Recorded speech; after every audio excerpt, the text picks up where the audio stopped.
This eighth question reads like, a sphere of mass 0.1 kg is attached to an inextensible string of length 1.3 meter.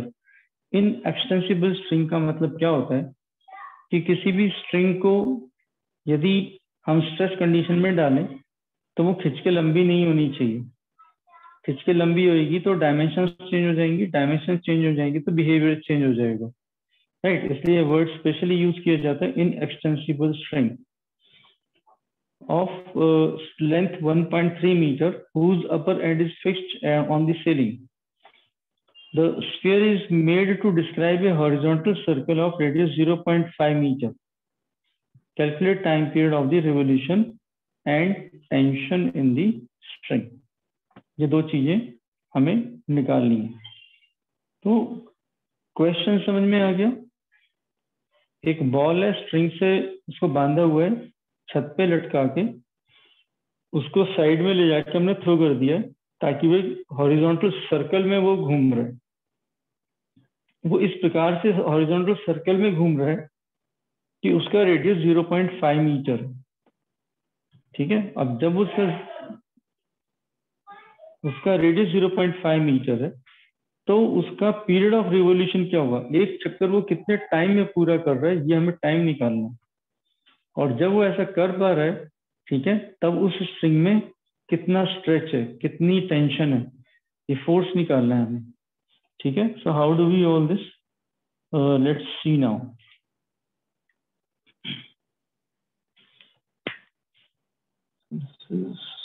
It answer, ये ball है, इसको हम लेकर side में, और यहाँ से हमने इसको ऐसे थ्रो कर दिया। ऐसे थ्रो करने से क्या होगा, it will start describing a circle like this, ठीक है। तो अब ये यहाँ से हट गया और ये एक सर्कल डिस्क्राइब करने लग गया ऐसे।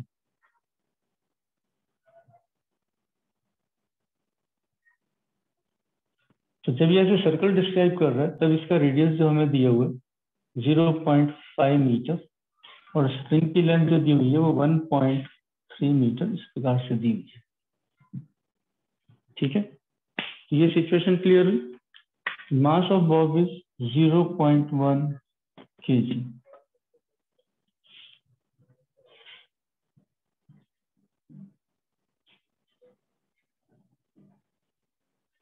ठीक है। नाउ इसकी ज्योमेट्री अगर हम देखें, हाइपोटेन्यूज हमें 1.3 मीटर दिख रहा है, 0.5 मीटर दिख रहा है, ये उसकी एच है, right.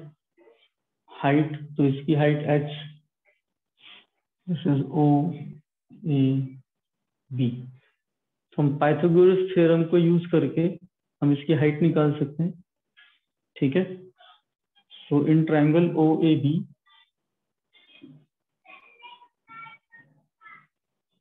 we have h square plus 0.5 square is equal to 1.3 square। और इसको पूरा सॉल्व कर लेंगे तो h आ जाएगा 1.2 मीटर।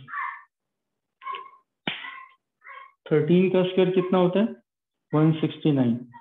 169 में से 0.5 मतलब 5 का स्क्वायर माइनस कर देंगे तो 144 आता है। 144 का स्क्वायर रूट होता है 12 और 12 में हम डेसिमल वापस लगा देंगे तो ये हो जाएगा 1.2 मीटर। तो ये इसकी हाइट हो गई है 1.2 मीटर, ठीक है।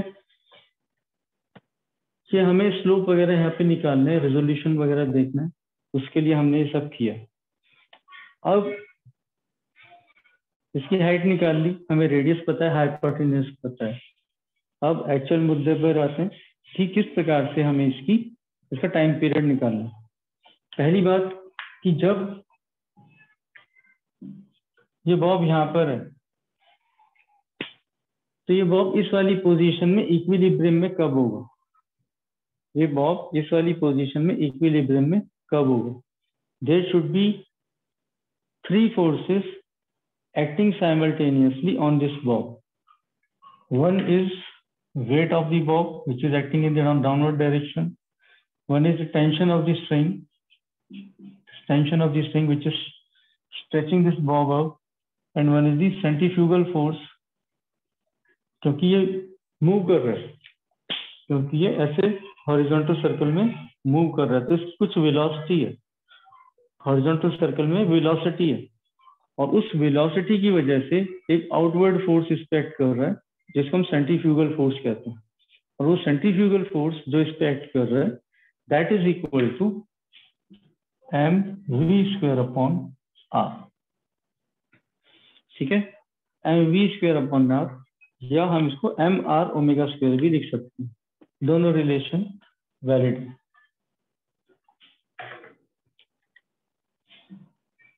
mr⍵², m is the mass of the bob, r is the radius of this circle, omega is its angular velocity, omega is its angular velocity। तो एंगुलर वेलोसिटी हम यहाँ से जब निकाल लेंगे तो एंगुलर वेलोसिटी से हमें टाइम पीरियड मिल जाएगा। ठीक है, तो अभी देखें ध्यान से इसे। तो इस टेंशन को हम यहाँ रिजॉल्व कर लेते हैं, टेंशन को रिजॉल्व कर लेते हैं।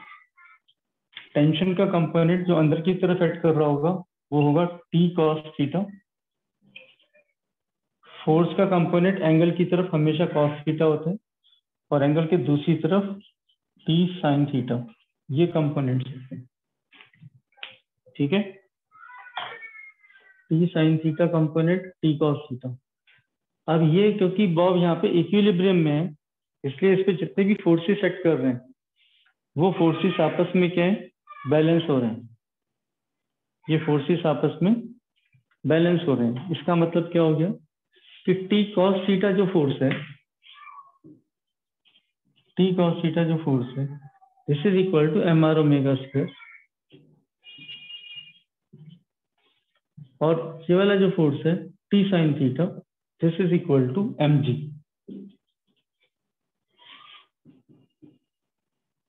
T sine theta is equal to mg।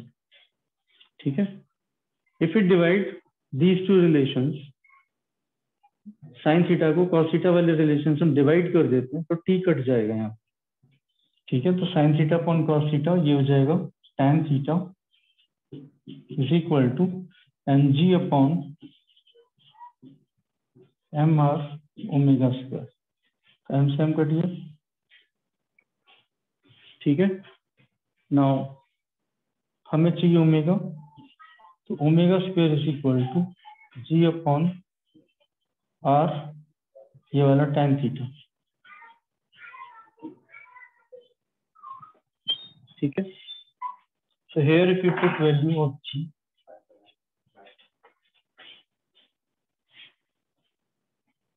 g की वैल्यू 9.8 ले लेते हैं, r की वैल्यू 0.5 हमें दी हुई है, tan थीटा की वैल्यू, tan थीटा कितना होगा इस ट्राइंगल में, tan theta this is 1.2, tan theta is 1.2 upon 0.5, 1.2 0.5 ऐसा है।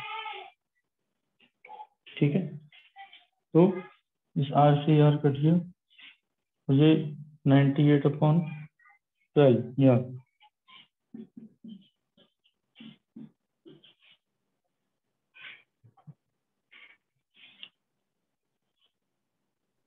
So this is. सर आपने ये 98 क्यों लिखा है? ये जी की वैल्यू आपने 9.8 ली है। बेटा ये भी डेसिमल है, ये भी डेसिमल है, मैंने दोनों डेसिमल हटा दिए हैं। Okay sir. ठीक है, इसलिए मैंने 98 लिख दिया यहाँ पे। अभी ये हो जाएगा 49, ये हो जाएगा 6। ठीक है, तो ये है ω² इज 49 अपॉन 6, और ओमेगा इज इक्वल टू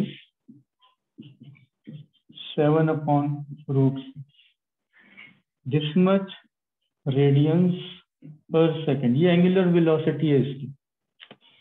जब इस बॉल की ये एंगुलर वेलोसिटी ओमेगा इतनी होगी तब ये इसमें इक्विलिब्रियम में स्टेट में होगा और ये 0.5 मीटर का सर्कल डिस्क्राइब कर पाएगा। ठीक है, अब हमारे पास एंगुलर वेलोसिटी आ गई, और वो 1 सर्कल कंप्लीट करने में कितना टाइम लगेगा, ये पूछ रहा है। तो इसके लिए फिर हमें क्या चाहिए, एक सर्कल के अंदर एंगुलर डिस्प्लेसमेंट कितना होता है ये बताना है, 2 पाई रेडियंस। ठीक है, सो 2√6 pi upon 7 seconds. This gives me the time period of 1 rotation. ठीक है, अब हमें स्प्रिंग में टेंशन इस सिचुएशन में कितना होगा वो फाइंड करना है।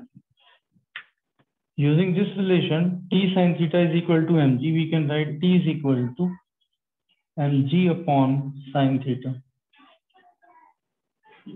Mass of the bob is 0.1, value of g is 9.8, and value of sin theta from this triangle. इस ट्राइंगल में sin theta की वैल्यू कितनी होगी बेटा? sin theta क्या होता है? Perpendicular upon hypotenuse 1.2 upon 1.3. This is 1.2 to 1.3. तो ये जो भी सॉल्व करके आएगा, जो भी टेंशन है फोर्स है, इससे ये चीज न्यूटन में सॉल्व होगी। ठीक है, अगर मैं इसको 9.8 को यहाँ पे अप्रोक्सीमेट 10 मान देता हूँ, ध्यान से सुनो, 9.8 को मैं अप्रोक्सीमेटली 10 मान देता हूँ, वो 10 और ये 0.1, ये 10 और ये 0.1 1 हो जाएगा। 10 into 0.1 is 1, so what I am left with 13 upon 12 Newton. So that will become the answer, tension in this.